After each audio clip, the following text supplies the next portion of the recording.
வழக்கு இருக்குல்ல வல்ல என் புத்தியில் வேறொன்னும் இல்ல நான் உடம்புக்கு பிறந்தவன் புள்ள சொன்ன ஒரு சொல்லு மாறுவதில்ல நீ வெறும் வாயமில்லாத விளையாட்டில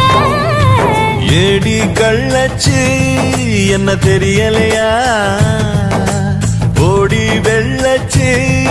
என்ன புரியலையா